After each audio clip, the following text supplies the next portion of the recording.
All right, welcome to In the Future. And today we're going to talk about, the streets. We understand that they're way more full of scooters and bicycles, especially if you live in a city like New York. You'll see it all the time. Sometimes it's even getting in your way. But really, the reason I mentioned that is because we're talking about the delivery, the explosion of the delivery services that have occurred, right? Those delivery apps like Uber Eats. We've got, what's the other one? Grubhub. They've exploded. And as we continue to see those things blow up, infrastructure is going to change, right? We're going to have to scale. Those businesses need to continue to scale up in order to keep up with the demand of delivery because it's not going to go away. And to kick us off, I'm going to pass it on to Max, who had some initial thoughts on how he sees the future of urban delivery or suburban delivery really growing. Awesome. What happened to the intro music? We didn't do that this time? How about this? That one. Yeah. Better? Yeah. Okay, so this is part of our new segment that we've been testing out. It's called Idea Time. Mm-hmm. Mostly half-baked ideas, but they're, with a little bit of potential.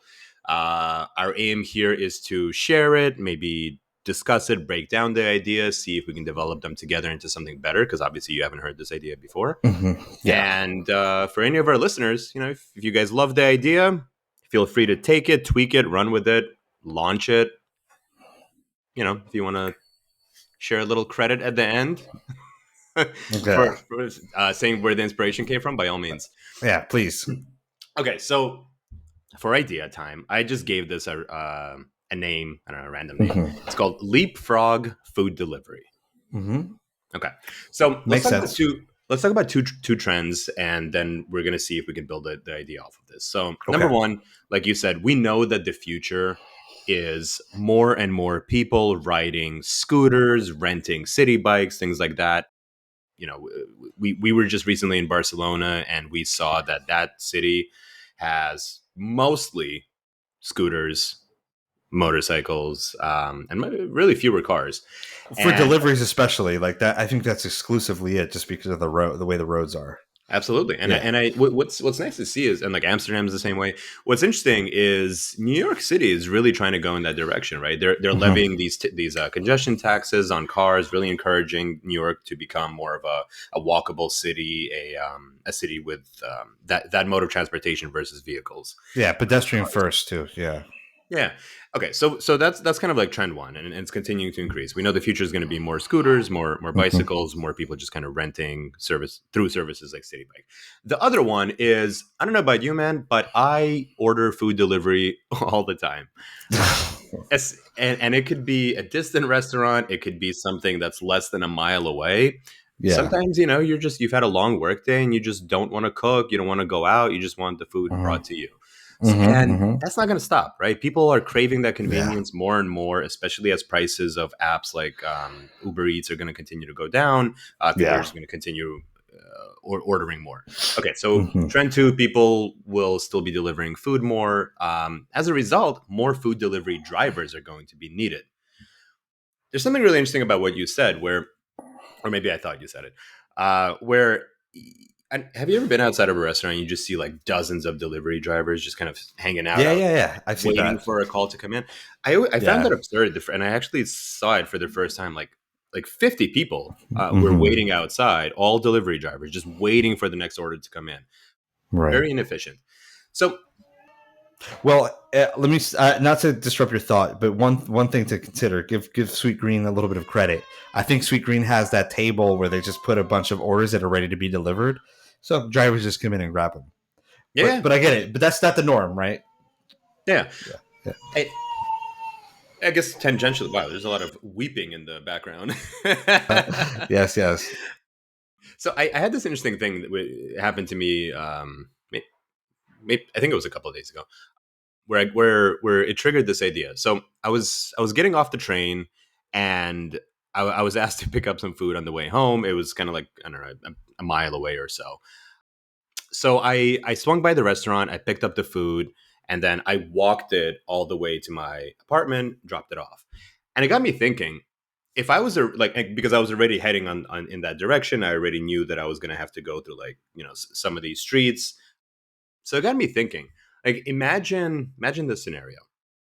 you rented a city bike, you have a destination in mind of where you're going, and you're kind of just riding around. You paid for, I don't know, an hour or so, and you get a little notification on your phone saying, "Hey, Spencer, we know you're heading to Times Square, let's say.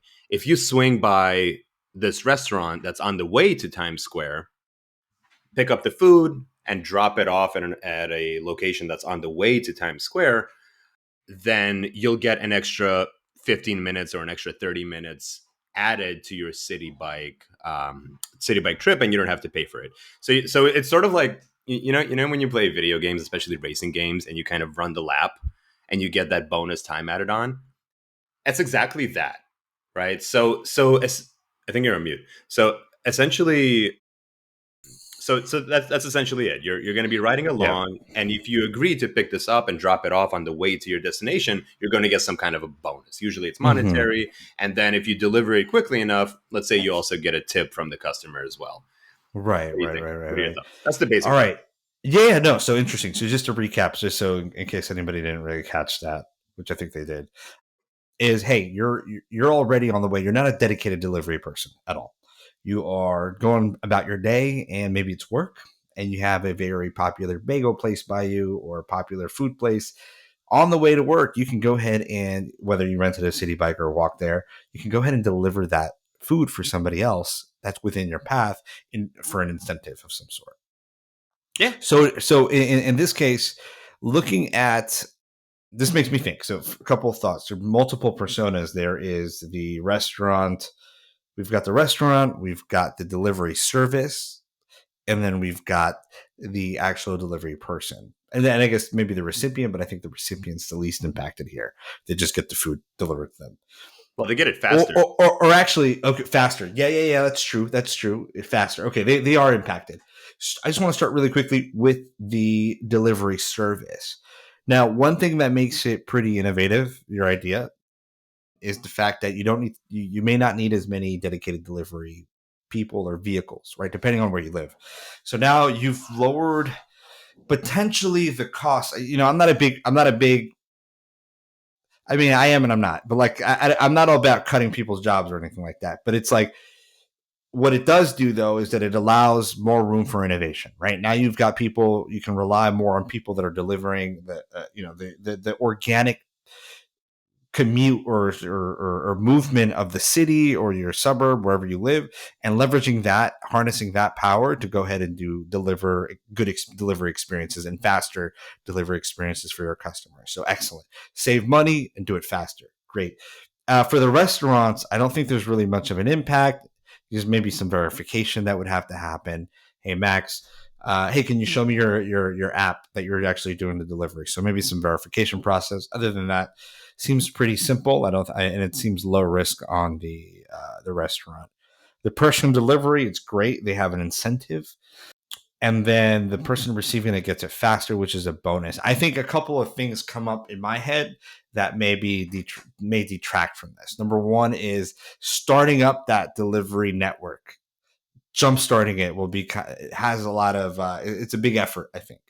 So being able to get everybody with their mind wrapped, the mentality of like, hey, you can go about your day, pick up somebody's delivery where you're going, and go ahead and drop it off. So I think that's one of the. I'm going to name like three of them really quickly, and then I'll get your feedback. But that's number one, mentality, right? Or people are like, I don't deliver food, like that's not me. It's just prideful that they're not delivery people, the social aspect. And then the other ones that come up to mind is like in the far future, the idea may conflict with drone delivery. Now, or maybe you can explain to me how it can coexist. But drone delivery is the other one that I see. Like, okay, how will that conflict with this particular, like, what, why, if I can have drones, why would I want to rely on this network? Let's see though. And then the other one was, no, actually, I think those are the two main ones. I thought I had a third one, but I think that's really it. I think it's really like building the network to get people's mentality around it, and then two, just like competing with drone delivery. If that actually gets kicked off, which I think isn't for another 5 years. Drone delivery for another 5 years? I think it'll be longer than that, and before it gets Yeah. through. before it gets through. Who takes care of the air? The FCC. FCC, yeah. That's a good point. That is a good point, especially in places like New York. Yeah, especially in places like New York, particularly for privately owned restaurants. Like you have to Mhm. get an entire dedicated, like has to vertically come in or maybe from the side and like not hit any of the pedestrians. I think first we're going to see it with places like Amazon, right? Like direct routes, they're going to own Yep. them through the air. I yeah, it's very very valid point on the. Okay, so sorry. So for drone deliveries, I think it's just going to be a long time until that happens.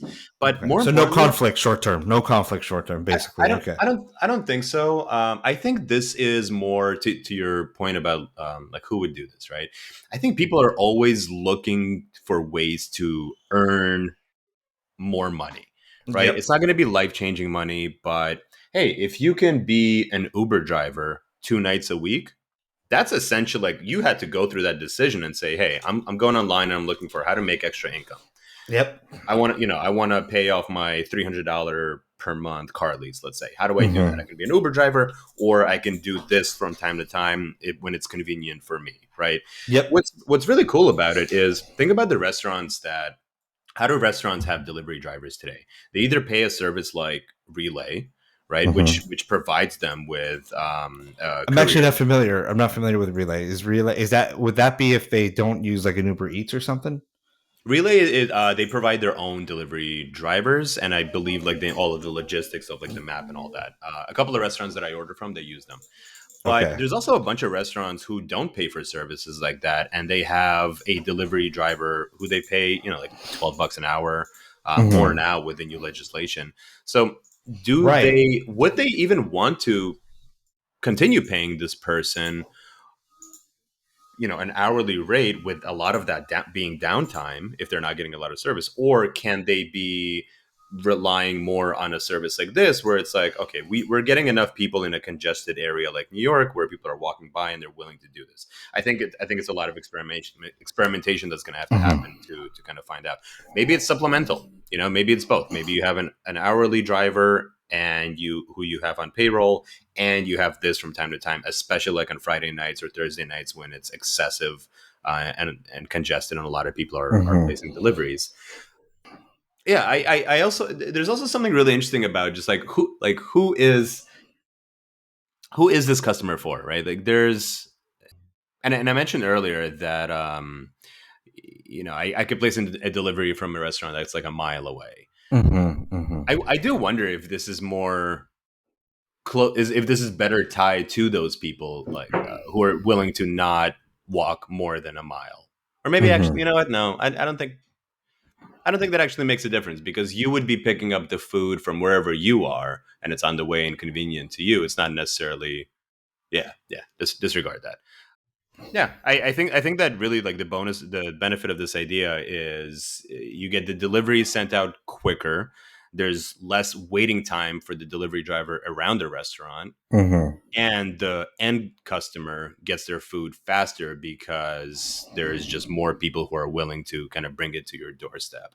Yeah. What's also interesting is like Uber started doing priority ordering, Hmm. which Oh is yeah, an I idea. know this. Yeah, Yeah, yeah. which is an idea I had years ago. It was called Bandit, where you're basically like you're like the bandit, and you're able to take someone's order and kind of cut the line for them.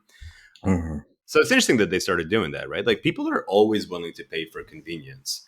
So Hmm. you have to wonder, like what direction is the food industry going to go in? Right, right. Well, then the other thing that comes to mind, and I totally agree, is what if we start to bring this app, let's bring this app a little bit live together, a little bit more tangible into life. So who is or this idea, let's is it an application, is it a platform, right? And who owns it? Will it be, would Leap, let's call it Leapfrog for now, would Leapfrog own the platform and then have restaurants register with it, or is there some sort of end user that actually interacts with it? I don't see, so far based on what you've described, I don't see any end user describe. It would be like a seamless experience. I order from the restaurant, right? When does Leapfrog kick in? If I order directly as a consumer, if I order from the pizza place down the street, do I know that it's Leapfrog? I think you would the same. Okay, so let me describe. I think this is very similar to Relay and the experience that I Okay. have with them. So I Okay. order from a restaurant, and let's say off of Grubhub or Hmm. Seamless, as some people know it. When you go into Seamless, it says this order cannot be tracked because the restaurant uses a third party service called Yep. Relay to deliver your order. Okay, so then you get a text message from Relay, and you click on the link. Are you yawning? Yes. And you click on Go the on. link. You click on the link from Relay, Yeah. and the Relay web application opens up, and you're able to kind of track it from there. I think this would be the same way. As soon as you Oh, place the order, you get a text message from Leapfrog, and it says, "Hey, Leapfrog is providing your delivery service today." And interesting. you click on that, and you're able to kind of track it. So I think Leapfrog would have to Okay. either build out the infrastructure from scratch, which I think is a lot of work but doable, to Hmm. be another Relay, or someone like Relay should just make this, a part of their experience. Got Just it. Got it. reward people in a different way because they already have a courier team. This is more Yeah, yeah, like yeah. they're outsourcing from their courier team. Yes, yes, yes, yes. Okay. Got it. Got it. I think that makes a lot of sense. So from the customer end, I can click through the app. I can start to see a map from the, as Leapfrog, or maybe it's Relay. They own the infrastructure to go ahead and ping people if they want to go ahead and pick up. But now as the delivery person, so as a delivery person, I would be in this Relay or Leapfrog app, right? Yeah, saying like, okay, I want to work today. Notify Yeah, me if there's something on the way. I'm heading here. I'm I'm on. well. Yeah, my location's always Yeah, on whenever, and so it's yeah, able to see like where I am, where the food is going, and if it's in my vicinity, hey, you willing to pick this up? And if you're yeah. walking, obviously your willingness to travel is short. But Mhm. if you are on a city bike or if you're on a scooter, you're willing to go a little bit longer. Now, here's another question that comes to mind. Would you imagine that the delivery fee would be cheaper? Because the one topic that I was going to bring up, you're like, yo, I order all the time. And I was going to say, I actually I get delivery less now. And I think some people share the sentiment with me, some, where delivery's just gotten so expensive with the Sure. fees and the tipping that sometimes it's like, oh, I'll just go pick up the food or something. Like, right?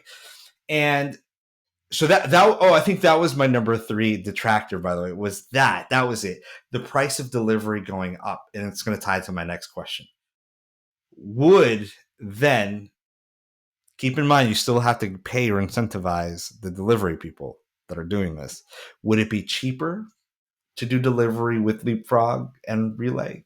Again, doesn't have to be rocket science. We're just exploring thoughts here. Can you imagine that it would be cheaper? Or would it be the same, like nothing changes? It's just you get it faster. I'm not sure. I think that that's Okay. one of those things that could just be figured out. What's interesting, as you said that, I remembered Grubhub had this incentive for quite a while, and it looks like they stopped it.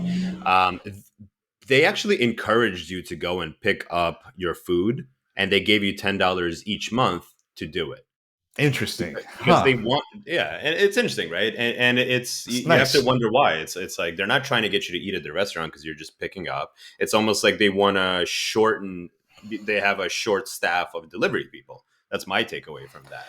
Yeah, well, a couple things come to my mind there. It's like, oh, they're encouraging more restaurants to hop on the platform because, hey, we're going to get people to come to your restaurant. And then the other thought is, you get people to use or get place orders through there more often because it's cheaper. But the other thought that comes to mind is, how are they getting paid on those?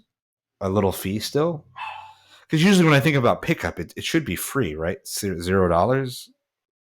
How's who Grubhub, getting paid? Grubhub. Grub, Well, yeah, yeah, so yeah. Grubhub they marketed it in an interesting way because Grubhub is $10 a month, and so if you pick up at least once a month, your membership is essentially free, which is cool. I think it works Yeah. so well. That's why they removed it. But they Oh, get paid. They get paid by the restaurant, restaurants. just Okay, just off of just a, every. a They, fee or I something. I think they take a little bit off of every transaction, and also there's a monthly fee. And I think Okay. that if you use a POS that's provided by them, you also get charged for that. People should really check me on that, but those are kind of Yeah. like I the think main that ones. that sounds about right. I think, and it sounds about familiar. And then, so that makes sense to incentivize people to pick up and pay them back the $10. But okay. That's an interesting approach. Okay.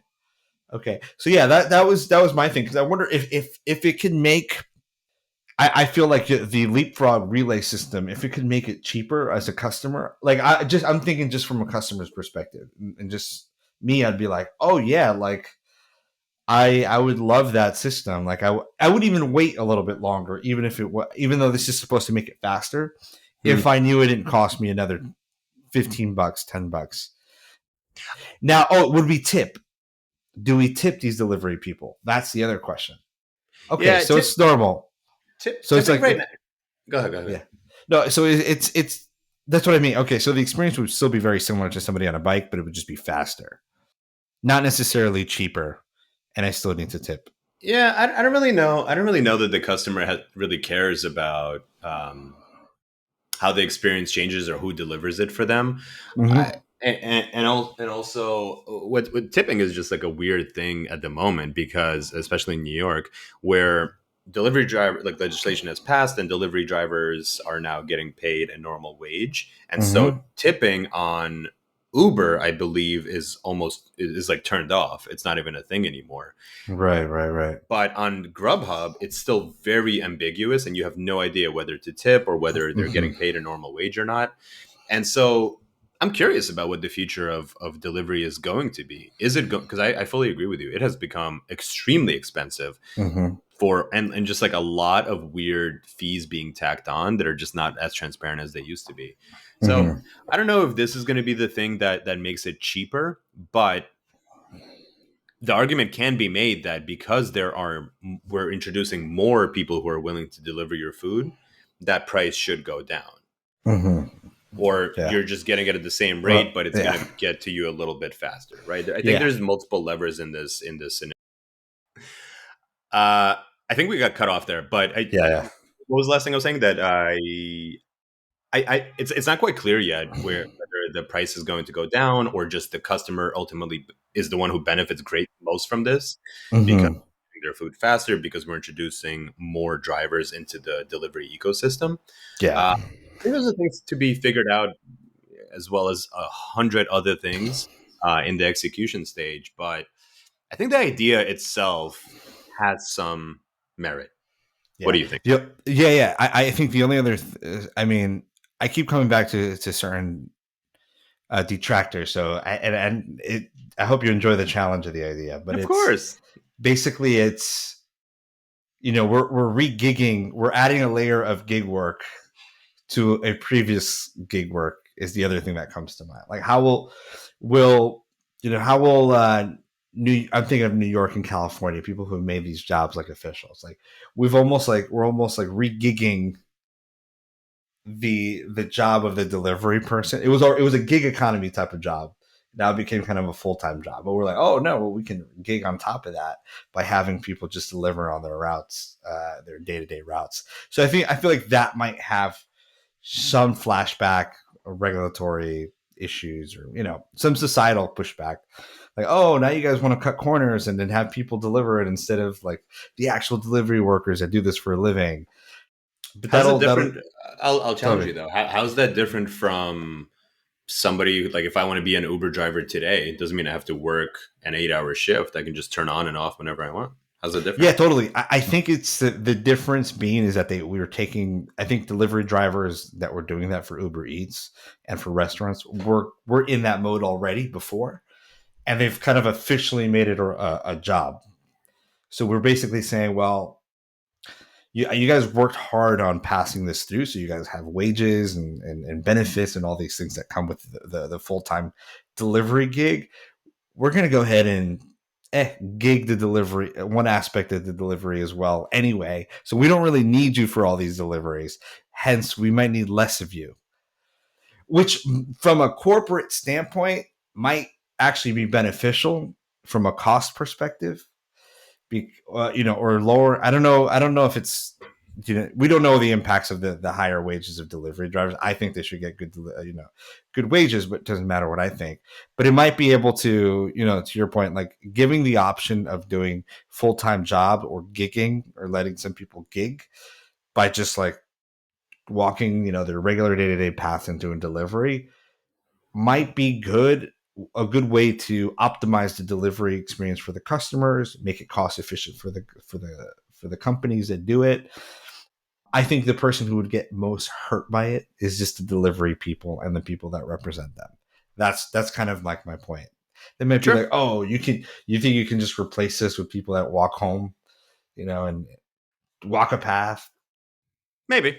I don't know. I could also see this being, let's say you're not delivering, but let's say you're not working your regular delivery shift, like you'd be off on Sunday. Mm-hmm. But this is something you could actually pick up on the way wherever you are. Let's say you're out riding a city bike casually, and you could earn an extra $10 for doing this. You do 10 of those, you earn $100 in a day. Yeah, I mean, it gives people the opportunity to go ahead and gig up, get a little boost of work, right? Immediate job creation or immediate income. I won't call it a job. Immediate income opportunity. Yeah.